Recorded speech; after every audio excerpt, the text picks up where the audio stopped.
I think with exercise, even with movement, you want to constantly try to reduce inflammation. Life is inflamed. Life is inflammation, mentally and physically. When we move, when we exercise, when we have that emotional commitment to something, well-being, we feel better. This is the Health and Wellness Podcast brought to you by Sanford Health. The conversation today is about movement and the basics of how to get moving for your health. Our guest is Anthony Morando with Sanford Sports Performance. Our host is Alan Helgeson with Sanford Health News. Anthony, thank you for joining us here today on the podcast. And I love this topic because it applies to me. I mean, I'm going to take stuff away from this, and I do from every podcast we get, but I think there's things that everybody's going to get out of this one. We're talking about movement, and knowing that you work with Sanford Sports and you deal with some of the biggest, brightest stars and people that the potential to go on to do some of the greatest things and the athletes that you're working with. But you also work with regular people that just need to get moving, want to move more, want to move better. Let's talk about folks that want to just start doing that. So our podcast today is about helping people with the basic nuts and bolts of getting movement. So how can movement look different within the different age groups? Now, we'll break down the age groups, and you can go into like some of these different areas as you want to, but we're talking preteen for folks that have young kids, teens, those young adults, 20s, 30s, middle age, older adults, seniors, and I'm guessing it's all a little bit different. So that's a pretty wide open question to start. Where you need to jump in, just go ahead and do it. Yeah, you got it. First off, thanks for having me. I think the centric point today will be movement, which movement is essential for everyone's health and well-being, no matter what age you are, from cradle to grave. And I think where we start with this is basically just given a range of the ages that we have in our facility at Sanford Health. And we have kids in the 4th grade who are learning how to be better movers through competency, through checklists, through specific exercises that are going to provide that competency through a checklist. And then you have our high school athletes who are more consciously competent, along with the collegiate and professional. But then you have our adults and our general population. And everybody's trying to move. The differences with the ages are competency. The differences with the ages are sometimes full range of motion. As we get older, as our body gets older, we start fighting that decay process. And decay might sound negative. I like to call the decay the tide. The tide's coming. So how do we fight the tide? And the way we fight the tide is through movement, resistance training, and conditioning. I think in the general population setting, if somebody has some type of significant difference in movement, it's chances are they can't go through a full range of motion, and then the pattern could possibly be dysfunctional if there's weight attached to it. So the first thing we try to do is groove the pattern, see if the pattern can become a little bit more functional. And if it looks pretty good, then maybe they start moving weight through a partial range of motion. With athletes, it's a little bit different. Chances are with an athlete, if there's some type of limitation or lack of range of motion in a specific pattern, it could be due to an injury. It could be due to some other type of limitation on top of that limitation. So we have to be chief mechanics of movement. Our goal is to use movement exercise as our platform to create a better scenario for that individual person. So when you're working, you and your team are working with somebody that might be in middle school training to be better at that football or baseball level, as opposed to somebody like me just trying to do a little bit better, trying to incorporate some more activity for heart health. Let's talk about what qualifies as movement and how might that be different with some examples from person to person. I think with movement with a younger athlete, a kid, and take it from that 4th grade age all the way through a senior in high school. Their movement demands when they're training for specifically a sport or sports, their movement demands differ on a consistent basis. Some days they'll move in a linear fashion. Some days they'll move in a lateral fashion, and then there's some days where they're moving in a multi-directional fashion. Now, if we're going to link that to a scientific term, they move in a sagittal, a frontal, and a transverse plane. So our intent with all 3 planes is to create an environment, a climate that is specific to sport. because sport is played in all three planes, unless you're a rower, right? And we don't have many rowers around here in the Dakotas / Minnesota, but there are a few sports that are only that one-dimensional plane. So we train all three planes of biomechanical movement in order to create a stimulus that they can adapt to, whether it's inside the weight room, on the field, on the ice, on the court. Now, those movements include all types of variations, meaning they'll activate their glutes in that plane. They'll dynamically move in that plane. They'll perform plyometrics in that plane. They'll lift weights in that plane. They'll condition in that plane.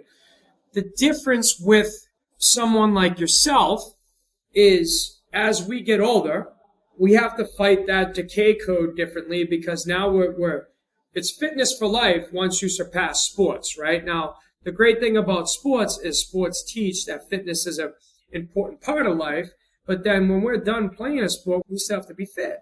That should be the goal. And those planes change as you get older. Some adults don't necessarily move in the transverse plane as much as they used to due to a knee injury. So then you have so what do you do? Some don't move in a frontal plane because of a hip injury. So what do you do?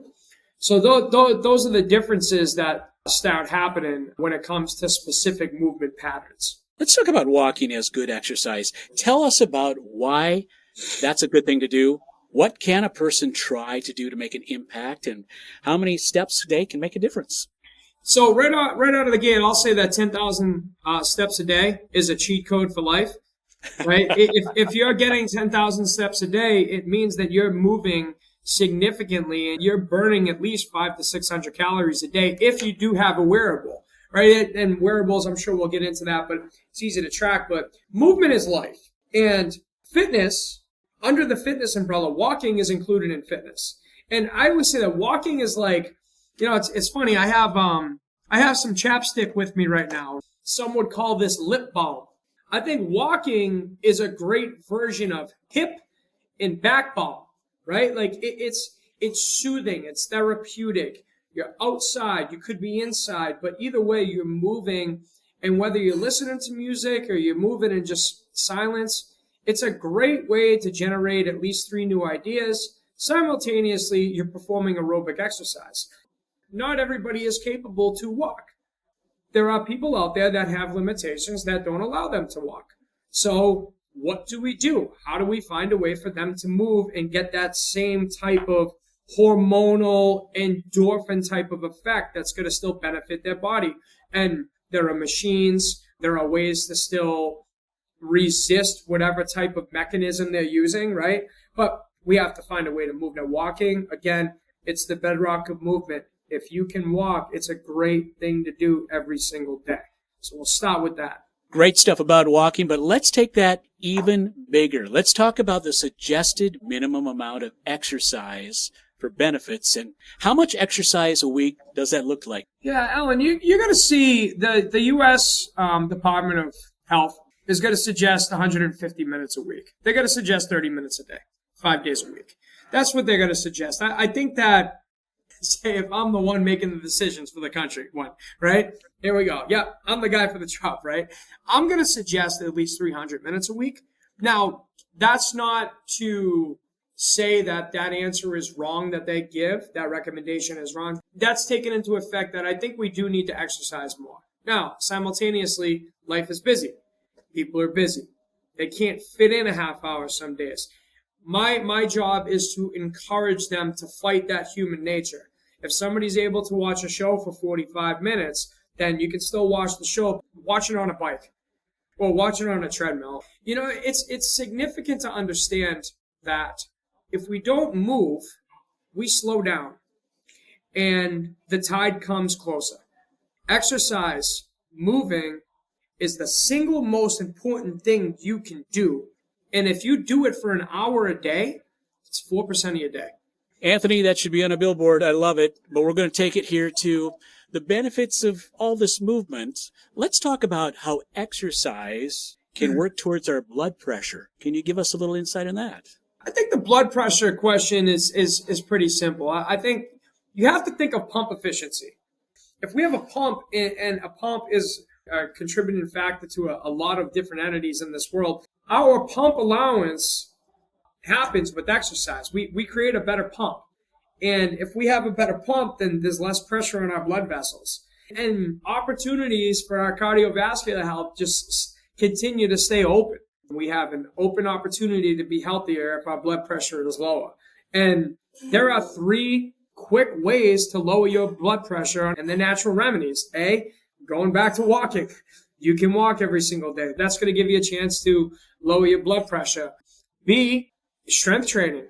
Strength training is another form of lowering your blood pressure. And C, putting it all together where I can do a strength training exercise, and then maybe I can walk for 60 seconds on an incline treadmill, go do another strength training exercise, and then maybe I can crawl on the floor for 10 yards. That's another example of aerobic and anaerobic exercise that are combined to decrease blood pressure. Making us feel good about the benefits of movement. But Anthony, we're about 10 minutes and change into this podcast.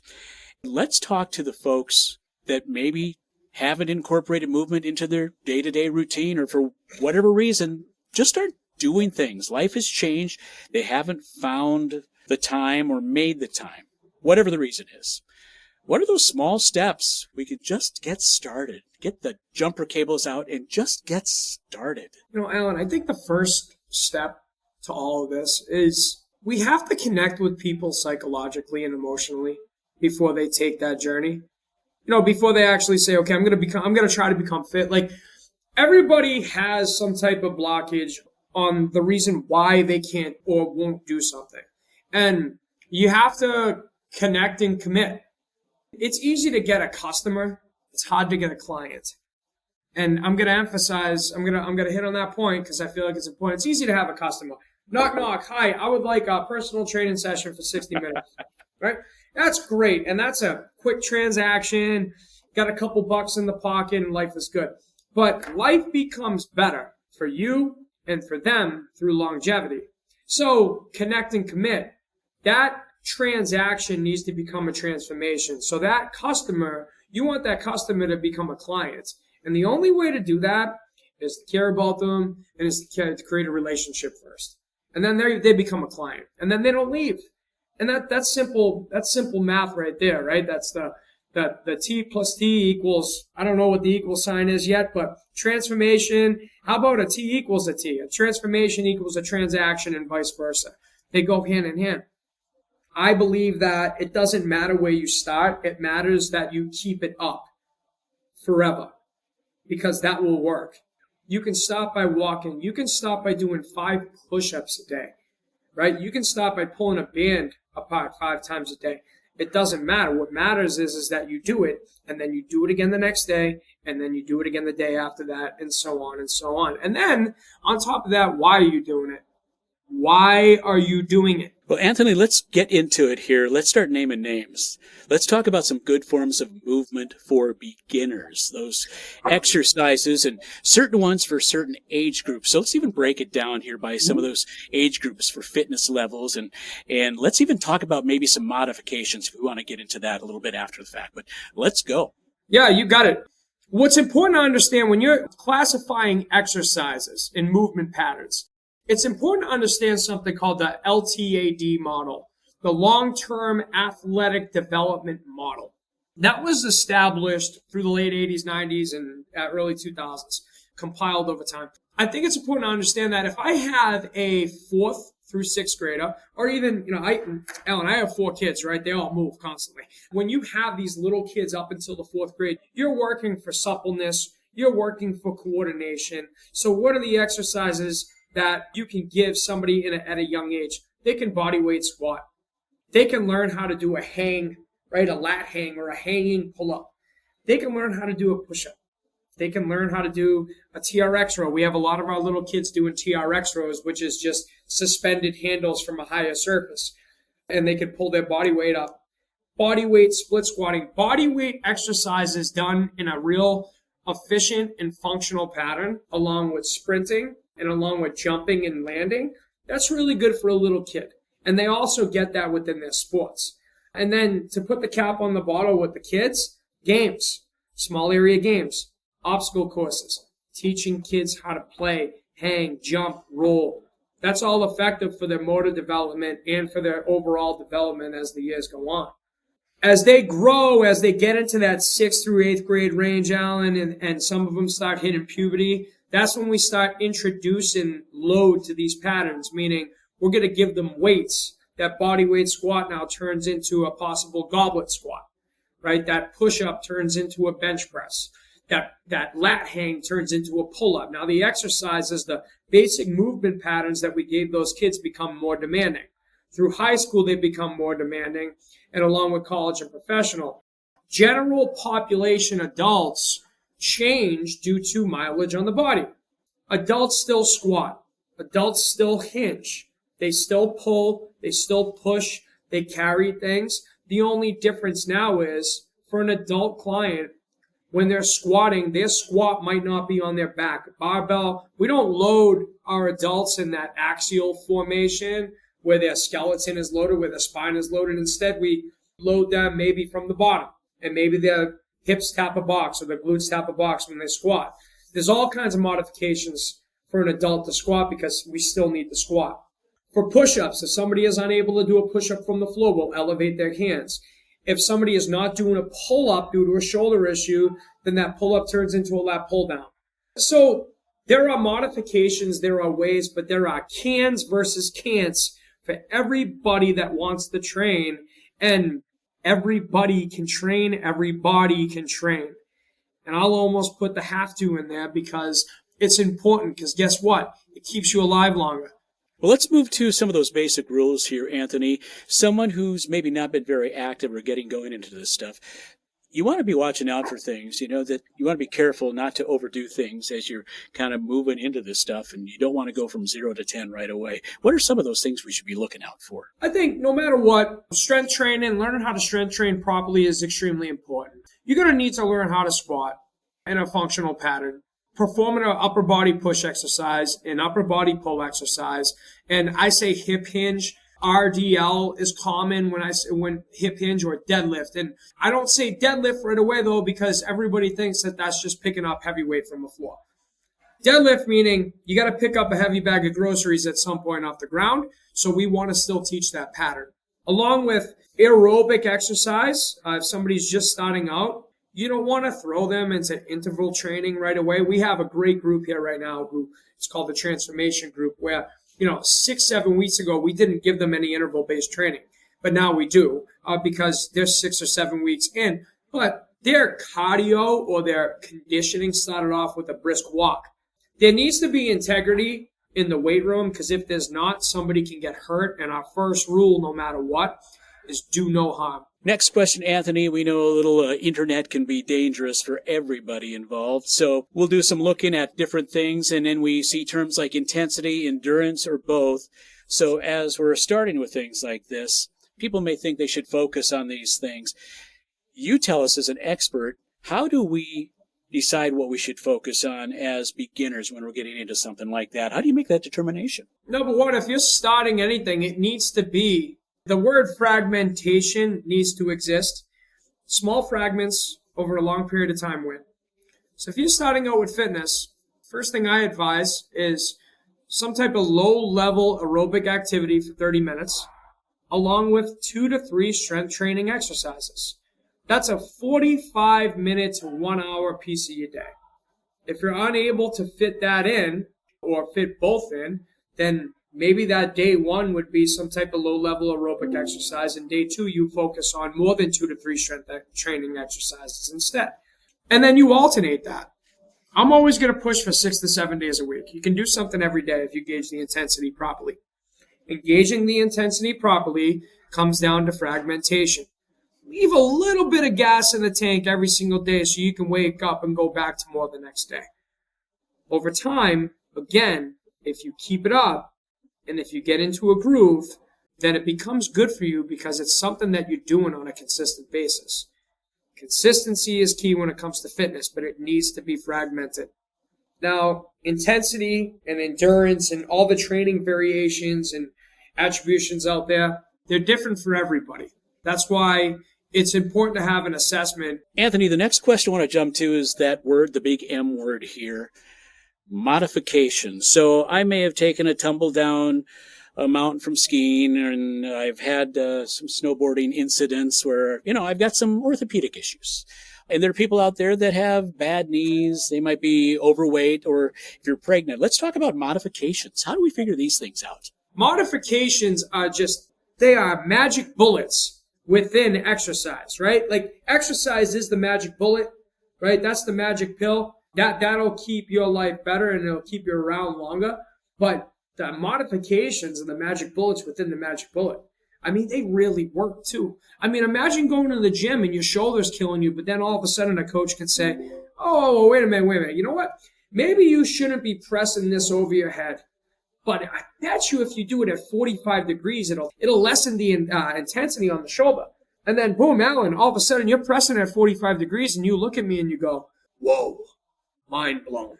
We do that every day. What I'd like you to speak just a few seconds about here, the modifications. I think modifications keep a lot of people away because they can't do what they maybe used to be able to do, or if they feel they're having to do something different than what everybody else does, they feel different about it. Nobody wants to look different from what other people do. That's a big deal. Can you speak a little bit about that? I appreciate that too, because that's certainly the other side of the coin while we're talking, right? If we just talked heads, now let's talk tails.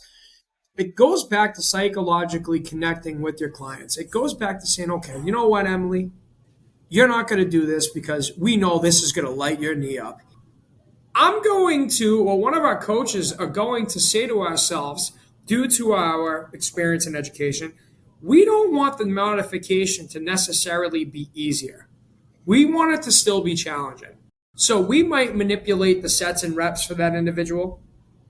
We might make that individual load that modification a little bit more than they would with the normal exercise. We want them to feel probably more challenged. That way, they have the sense and feel internally that, okay, this is modified, but this is still really challenging for me. There's two things that happen. They're either going to be satisfied with that modification or they're going to want to go back to the normal exercise because the modification is too challenged, right? And with the athletes, it's a little bit different because the way I modify an athlete, it's like, okay, here's the deal. If that's hurting, that's fine. I'm not going to try to put you in more pain. But if you're not going to run, then I'm going to give you a low-impact exercise or a low-impact protocol on this bike. And this bike might be worse than the run. And I bet you 4 out of 7 of them start running again. That's not that bad. I think I'll take the run. And, I'm not walking around like a little demon. But simultaneously, I'm going to be demanding, yet I'm going to be fair. I'm going to give you both sides of that coin. And if you can run, you better run because you're going to take away from the specificity of your sport. But if you can't run, it's not going to be easier. You can see, we flick the switch, right? With an athlete, you're still connecting with the athlete. You're not degrading them in any way. You're giving them an option. It's democratic. With the adults, it's different. You have to give them something where they're going to want to feel more challenged. So it's just knowing people, right? It's people. Modifications have to do with people too, not just you being the expert on the exercise. Let's talk about something that we know people hear when they go to their doctor's office and they hear the term, if they haven't been active, that they hear these words, muscle atrophy. Mm-hmm. What is it, and can you reverse this? Muscle atrophy is just decrease in muscle mass. It's decrease in strength. Can you reverse it? Yeah. It's one of those scenarios where we get older. We all have a genetic pool. People lack activity. There's some medications out there. There's injuries out there. There's limitations. But either way, like finding a way to strength train 2 to 3 times a week will fight against that atrophy. That atrophy is just another word for the decay code. The decay. Like daily exercise, emotional commitment, reasonable nutrition, and a real engagement with living will fight against any type of atrophy. It's just going to. I mean, that's it. And it starts with exercise. So atrophy, defeating the atrophy or working against it to delay it starts with exercise. Whoever out there is listening, if you feel like, oh, it's too late to start, it's never too late to start. It's great if you committed to this before. When you look back, if you're 42 right now and you don't start till you're 60, you don't want to look back and say, you know what, I wish I started with 42. It's a lot harder at 60. That's not going against any 60-year-old out there. That gap, that 18-year gap is a big difference. You can start today. All you have to do is move. If you don't know what type of movement that is needed for your body, then just walk. But let's talk about tracker watches, apps, those kinds of things. What are some of those things that Anthony recommends to people he works with, or your family comes over for Thanksgiving and they say, oh, Anthony, tell us what's going to help me on the tech side? The trends of fitness we always have to be aware of. I think wearables have become a really big deal. Everybody I see is chances are they're wearing an Apple Watch. I love my Apple Watch. I get to track my workouts. I get to track my heart rate. I think wearing an Apple Watch is important because you can track your intensity, right? You can track how often you're training. It rewards you and almost gives you this little technological incentive, like, good job, keep moving, right? But some people need to see that or hear that. Some people have never worked out 7 days in a row before. Some people have never worked out 4 out of 7 days before. That wearable is going to give you some type of award. It gives you a little medal that pops up, right? Some people think that's cool. The wearables are important, I think, for heart rate especially, because heart rate is going to dictate the intensity zone that you're training in. A heart rate monitor in general, a heart rate monitor, keeping track of what your heart is doing, what the pump is doing during your least intense zones and your most intense zones. That's important too. As for a smartphone or an iPhone, there are several apps now. I'll say, from a technological standpoint, having some type of online training software app is significant for people because online fitness has become a popular entity throughout the world. It's global. And I'll take one more step above that, and this might not be too technological, but YouTube is still a go-to when it comes to education. Not Instagram, not Facebook, not Twitter, it's YouTube. YouTube still holds strong. And there's bad content everywhere. There's good content everywhere. But if you can find the right coaches on YouTube, there are so many videos with great coaches performing exercises. That would be my answer when it comes to technology in the fitness realm. Now, there's probably 19 or 20 more, Alan, but just to keep it simple, that would be a baseline. Let's get to hydration and water. How important does that play a role in any movement and activity, and why? Water is 75% of our body, so hydration plays an important role for multiple factors. A couple that come right to my head would be vitality. In order to function, in order to live, to sleep well, to move well, to breathe well, you're going to need to be hydrated. While you work out, you're going to need to sweat. If you're dehydrated, then you might not sweat as much as you should be. The other piece of it too is you need to drink water to feel better. Like, you feel good when you drink water. You feel alert when you drink water. The fact that you're hydrated is another version of meaning I am, right? Like, I am. Just like when you drink your coffee, that stimulant, it gives you a bigger version of I am. You feel great when you're doing it, but water's a constant. It's like anything else. It's like exercise. It's constant. It needs to happen on a consistent basis, because if it doesn't, there are significant health dysfunctions that come with dehydration. I've got a friend here that I work with and says when he's not drinking enough water, you don't feel it necessarily the same day. He can really tell the next day. That's a big thing. You can tell the following day. Yeah, you'll get a headache, feel fatigued, feel lethargic. Yeah. You might even have some type of delayed onset muscle soreness. I've heard that in a lot of people who are frequently dehydrated, and believe it or not, people have trouble drinking water. Anthony, we've had a great program here today, but as we wind things down here, let's kind of tie a bow around everything here with final thoughts about why we should get moving. Is it that hard? I want you to really leave us with something inspirational. That's kind of like your big job and what you do. Send us out the door here with making us feel good that we can get this done. I think with exercise, even with movement, you want to constantly try to reduce inflammation. Life is inflamed. Life is inflammation, mentally and physically. When we move, when we exercise, when we have that emotional commitment to something, well-being, we feel better. And if we feel better and our physical self-perception is heightened, things go better. I don't know if I'm too inspiring, but I will say that I try to be factual when it comes to exercise because I love and appreciate it. And it's done a lot for me in my life. Overall, if you're going to leave you with something, it's fitness is the celebration that we're alive and we can move. That's it. If we're given this body, we might as well do the best we can with it. So don't fill it with sugar. Move it more. Try to read more to make sure that that brain is feeling better. And engage in good activities that make you feel better. Lift a couple weights. Be reasonable with nutrition. Drink a lot of water. And keep moving. And things might just feel a little bit easier. And you might look better and feel better. Anthony Morando, thank you for joining us here today. Anthony, General Manager of Sanford Sports Performance in Grand Forks. Great stuff. My big takeaway here among all of it, I wrote this down here too, that movement is life. This episode is part of the Health and Wellness series by Sanford Health. For additional podcast series by Sanford Health, find us on Apple, Spotify, and news.sanfordhealth.org.